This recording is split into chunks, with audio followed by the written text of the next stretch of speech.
2025 is over. So now it's time for our top 10 best films of the year. And our top 5 worst. There will be no spoilers, people, so feel free to watch at your leisure. If you're excited to see our list, make sure you leave a like below. And welcome to the Cinemajors.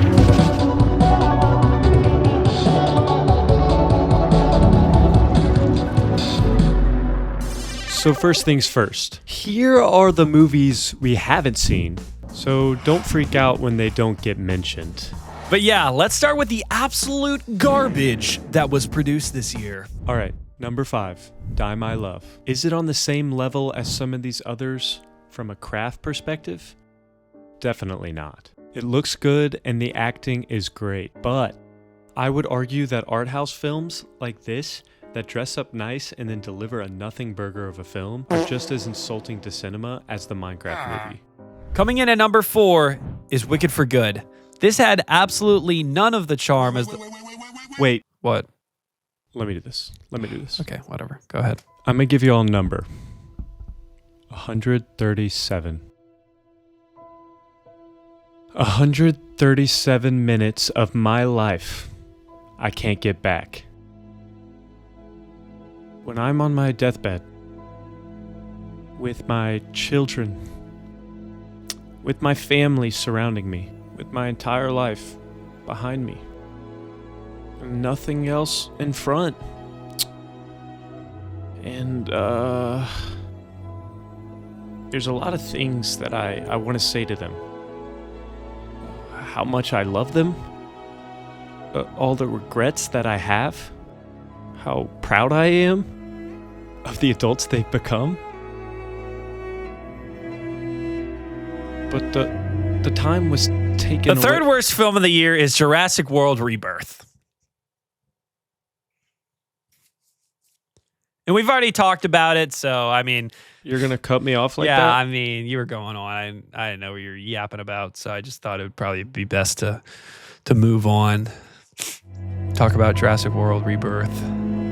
Yeah. The third worst film of the year is Jurassic World Rebirth.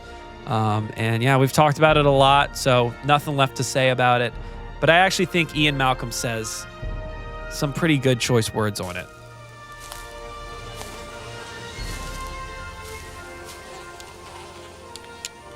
That is one big pile of shit.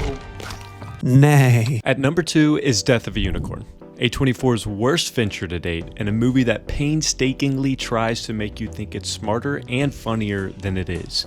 Uninspired performances and bad CGI amidst an already terrible swing at satire and dark comedy makes this one of the biggest duds of the year.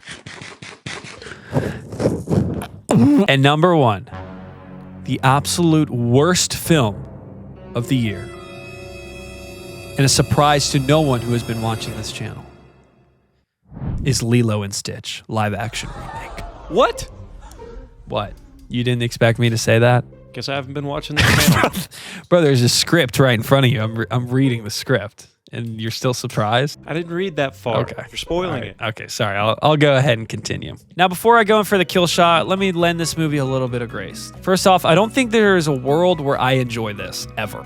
Because Lilo and Stitch was my childhood favorite. I just have so much love for the original film, so the live action was just gonna never compare to the animated for me. Secondly, this was supposed to release exclusively on Disney+, meaning that it had a much smaller budget than other theatrical releases, and you can definitely see that in the film. But why is this the worst? Thanks for asking, let me tell you. This was a soulless shell of the original that flattened all the characters, removed all the stakes, and dulled the themes of the original. Lilo and Stitch seem expressionless compared to their animated counterparts, and Nani's story really has no consequences as she gets to choose Lilo and her career, which kind of makes the movie's emphasis on Ohana pointless. What about Ohana? Ohana means family. Family means nobody gets left behind. Also, the main antagonist is not here, probably because of budget. But yeah, that void was definitely being felt. Overall, this movie just sucked. I'm sorry to say it, but it still made $8 billion, so that's unfortunate for me. But now that we've gotten all the trash of 2025 taken out, let's talk about the treasure, baby. No But before you do, make sure you are subscribed with notifications turned on.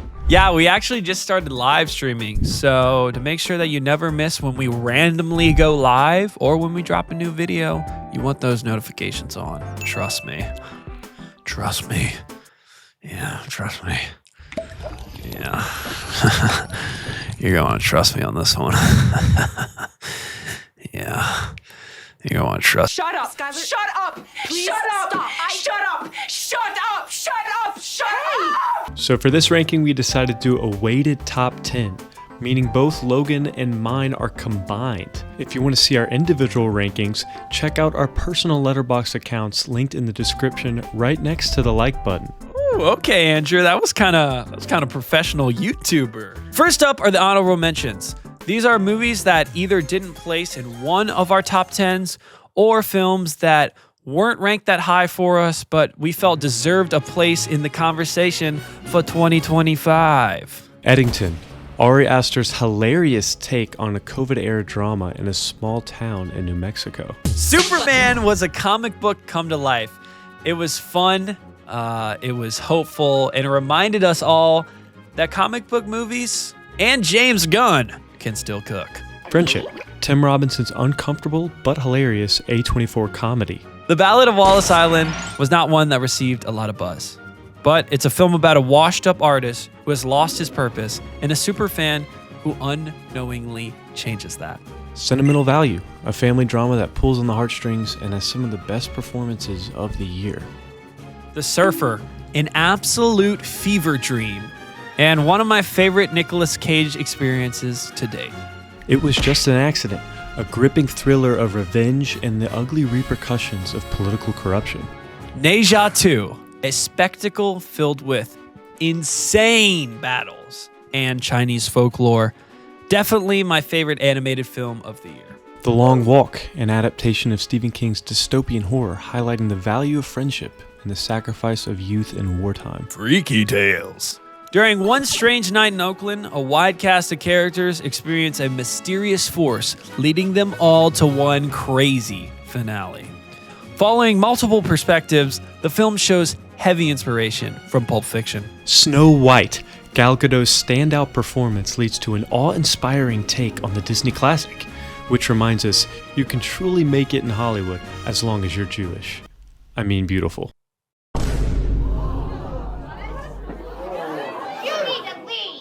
Number 10, Sinners.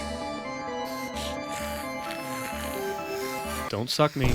Now, this might be considered way too low for a lot of y'all out there, seeing as Sinners is almost a unanimous top 3 movie of the year from most critics, and a surefire Best Picture contender at the Oscars. But while both me and Andrew had our fair share of issues with the third act, there's still so much to love here, including an amazing ensemble cast, gorgeous cinematography, and inspired original music by Ludwig. Shout out Ludwig. Can a white boy get a little motion? And we can't go without mentioning Ryan Coogler for crafting such a richly detailed and well-realized vision of the 1930s South, minus the vampires. So while we couldn't justify putting this any higher, we had to give a shout out to one of the most impactful and successful films of 2025. Number 9, Rental Family. This film was so special to me. It takes you on a man's journey to find purpose, introduces you to a foreign culture, and reminds you why intentionally choosing to love one another is so crucial, without ever coming across as preachy or superficial. This movie also had one of, if not my favorite scenes of 2025 in it, where an old man is reminded of the things he has lost. If you haven't seen it, please do yourself a favor and watch it. And if you have, I think you'll agree with me. Number 8, No Other Choice.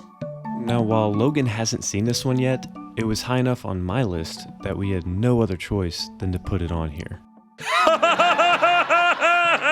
Park Chan-wook has been making some of the most unique films in the industry, both stylistically and narratively, for the past 25 years, and No Other Choice is no exception. It's a blast from start to finish, completely unpredictable, throwing our protagonist from one ridiculous situation to the next. Lee Byung-hun is fantastic, and he and the rest of the cast execute both the comedic and dramatic scenes well. And again, there are shots and editing decisions that you just won't see in any other movies. A definite must-watch this year. Number 7, Begonia. An incredibly crafted, thrilling, and weird film by Yorgos Lanthimos. All the performances are stellar, and that's scored. It's got some...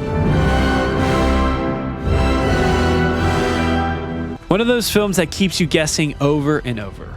Honestly, I'm just happy I finally get to see one of this guy's films without having to see Emma Stone get freaky. Oh my god, bro. Oh, hell no, man. What the? Yeah, I've had some incredible main character moments this year by going on walks and blasting the score into my headphones. But this one keeps you guessing with an absolutely insane ending and a Jesse Plemons performance that has seriously been getting overlooked. Number 6. Choo-choo! Number 6. Train Dreams. And here we have the most gorgeous cinematography of the year. It's practically the Ana de Armas of cinematography, people.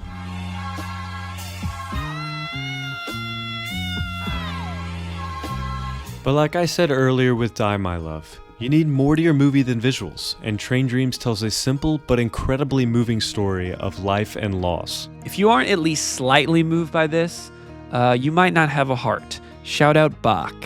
Listen, Nessa. Yeah, Nessa, I have some... Okay, I'm just gonna stop you right there. Joel Edgerton is the best I've ever seen him, and the score by Bryce Dessner is one of my favorites of the year. Number 5, Warfare. There have been a lot of films this year with some pretty toxic discourse surrounding them, but Warfare may just take the cake. This is not a pro-war movie, people! Despite the online chatter, this movie presents war as a horrific thing. Now, is it exhilarating? Yes, of course. Is it a reflection of the indomitable human spirit? Also yes. But it's also terrifying, just like this movie. The film portrays every aspect of war, both exciting and scary. Now, is a show of force sick as frick? Yes, obviously. But it doesn't mean the creators of this movie are freaking supporting the Iraq war. Let's stop putting things in people's mouths. Frick. Don't clip that! Don't freaking do it! Don't freaking clip it! Don't! It was a next level experience seeing this on an IMAX screen, and the sound design did a great job of making you feel like you were there with the soldiers. This movie had some of the most intense edge-of-your-seat scenes that this year had to offer. If you're looking for a quick, action-packed 90 minutes, look no further than Alex Garland's Warfare. Number 4, Weapons.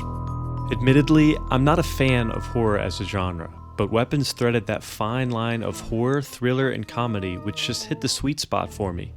I actually watched it twice in theaters. I also saw it twice in theaters, and yeah, I love this. The mystery is presented incredibly, and while the ending is not what I wanted, I found that it's definitely grown on me from my second watch. From a technical point of view, the film is excellent as well, with great writing, a great score, cinematography, acting, and editing. Weapons has the sauce. The structure of the story and the way that the puzzle pieces slowly start falling into place just had me on the edge of my seat the whole time. And it's really no wonder Jordan Peele crashed out when he couldn't get the rights to the script. Yes! Yes! Number 3. It's Money Supreme, it's Money Supreme, it's Money Supreme. Look, as an avid ping pong player... Are you serious? What? I've just never heard anyone say that ever in real life. And also, just because you play recreational ping pong doesn't make you qualified to talk about this movie. Look, that's for the people to decide. Anyways, this movie slapped. My personal favorite on the year and an absolute blast from start to finish. I like this a lot. Definitely not as much as Andrew, but the humor in this had me rolling. So yeah, it was a great watch. I think practically everything works here. Cinematography, editing, acting, score, freaking Mr. Wonderful. It's just so well paced with never a dull moment. Every scene builds to the next with an awesome conclusion. Hey, chill with the glaze, mate. Chill with the glaze. Oh, so you want to get physical? Like an 8. Okay, so now you're gonna start quoting the movie. That doesn't even enter my consciousness. Bro thinks he's Timmy Tim. Well, it's only a matter of time before I'm staring at you from the cover of a Wheaties box. Will you shut up? Will you shut the frick up? You're not Timmy! You will never be here! Number 2, one battle after another.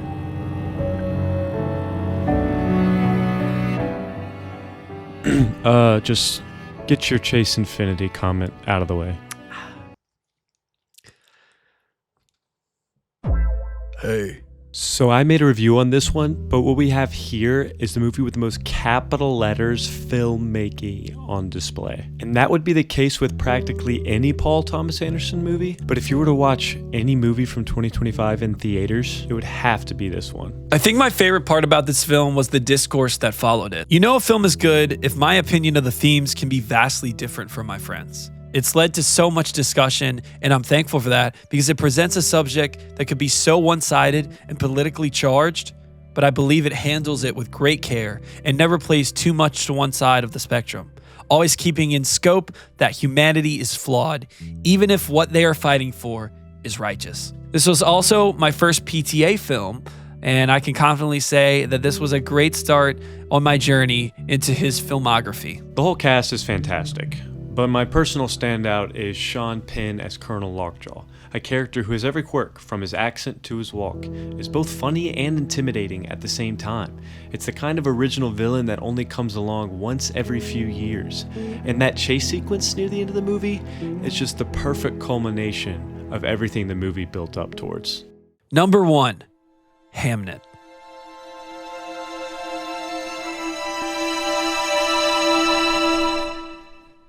This film is unlike anything else on this list. Not because it's bigger, not because it's louder, but because it understands loss in a way that most films are too afraid to sit with. Hamnet is centered on William Shakespeare's family, but it isn't interested in legacy or genius.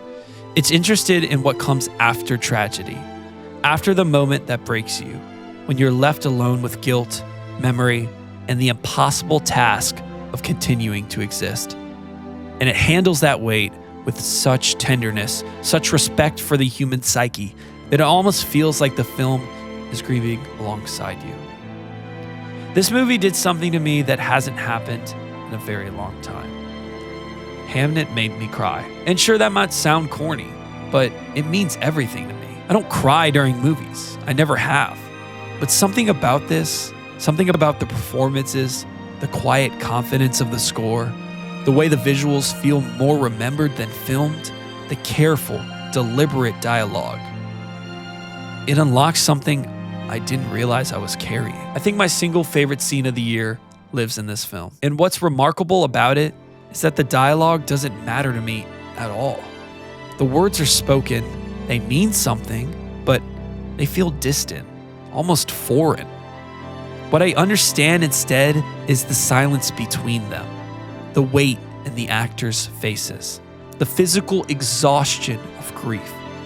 You don't need to hear what they're saying to understand everything. The performance is enough. It's all you need to see the depth of despair these characters have been pulled into and how differently they try to survive it. One retreats inward, one reaches outward. And yet, despite these differences, they are bound together by the same unshakable loss. I could talk about this movie forever, but I won't. I'll just say this. Watch Hamnet. No matter what, watch it. Because it's rare, it's fragile, and it understands something deeply human that most films don't even attempt to touch.